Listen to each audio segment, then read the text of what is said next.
We scrapped the battle tonight. Proud of my team. This was a dangerous game. I'm very concerned coming into this game, considering the. I'm in channel 2. Sorry. The injury issues that we've had on the front court. So, but you know, we really competed defensively. It was our best half in the first half of getting deflections, and you know, it got us in a position where we get stops, and thought we might be able to run, you know, on Sam Houston in transition. They play very hard. We thought that might have been something that we could exploit, and fortunately we had the stops that were able to get some baskets in transition. So it's fun to watch the guys play that way tonight. You feel the win against Vanderbilt created maybe some momentum that carried over to tonight? Just overall, just feeling better. You know, we're still, you know, finding ourselves. It's still not, you know, the entire way there, and as we hopefully add pieces that, you know, that aren't available right now as we go over the next few weeks, I think we have a chance to incorporate those guys, and then we'd have a chance. You know, Sean right now, just getting him back and getting him healthy is going to be important. So we're, you know, I think some of the things that stood out for me in the game was, again, our bench taking a step with, you know, Braylon's defense and activity, and then Akil just laying out on the floor for a loose ball is probably the best thing we did all night. And then Jemiah, you know, 8 defensive rebounds. If you know, if we have some limitations with our size, and to be just completely honest, I mean, they looked more like a power conference team in warm-ups than we did, you know, but we compensated for not having, you know, that girth in the inside with just like a lot of will and athletic ability. So it was good to see the guys play, you know, with that type of energy on defense. Is that something you've been talking a lot about, just the competitive nature and turning defense into offense? It's something that should be a strength of ours, and we, you know, we pressed a little bit early and wanted to see what they did with that, and that worked, you know, pretty well. But then, you know, once we were able to establish the advantage, I even asked our team, what do you want to go back to that? And they no, let's just sit down and keep getting stops, and that's. So we stayed more, you know, in our man defense at that point. But I thought our defensive communication was very good for most of the game. There was a lot of switches on point, and we do have a lot of guys that are kind of similar size and are interchangeable. So we could switch, you know, a majority of things on defense with this team. When did you ask that kind of team to make the switch defensively? When was that? When did that happen in the game? I'm sorry? When did that happen in the game to ask the team if they wanted to make the switch defensively? That was like, you know, late in the half as we, you know, had pretty good control of the game. I had to call timeout when they cut it to 10, but outside of that, when they had, I think, 6 straight or 7 straight to cut into our lead. But outside of that, the defense was rock solid, and it's just so they wanted to keep, you know, keep guarding, keep making things difficult, and so that was that was what they wished for. I mean, they're not always going to get what they want, but that in that case, it was, you know, something we wanted to do. Ricky Collins just seems to continue to be an elite defender. Yeah, I mean, he's you know, again, another good steal game. He was kind of flirting with you know, with the triple-double, and so just with the rebounding and some good passing, and so he had a really good all-around game, as you hope your point guard would. I like Jose setting kind of that presence down on the offensive level when you're on the game, backing this guy down low. I know he talked about that when he got here, but just from him tonight, I mean, even if the three-pointer is not going, just him setting that tempo down low.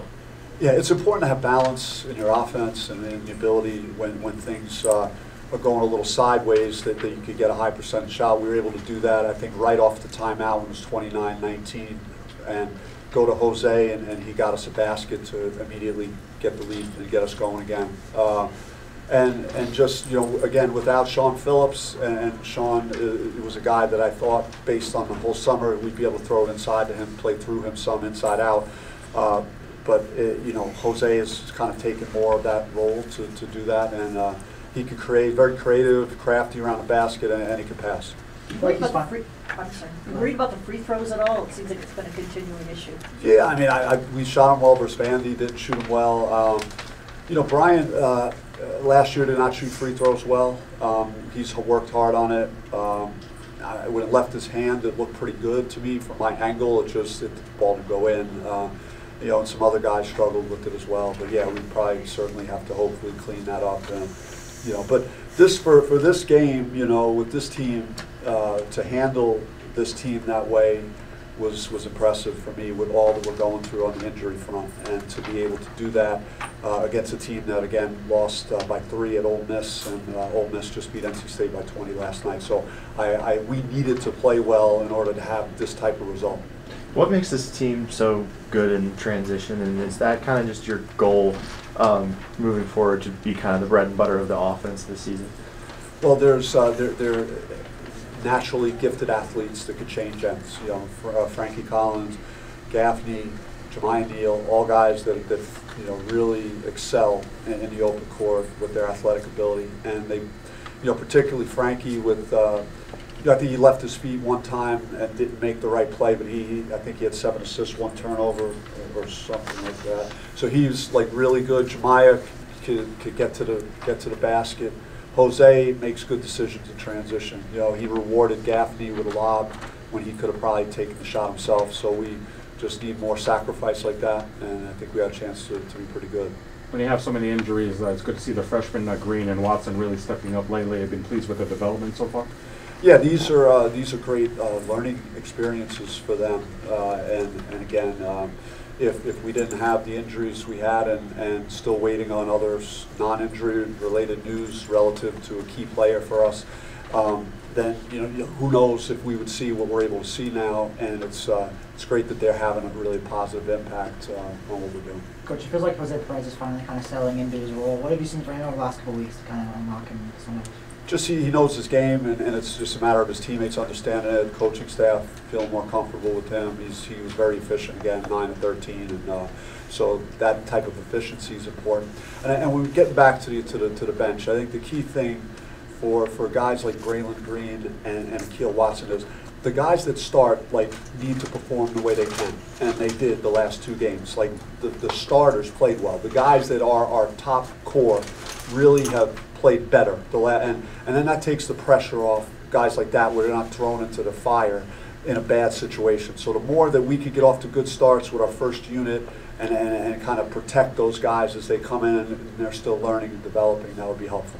What are some positive indicators as you see it when your team is performing well offensively?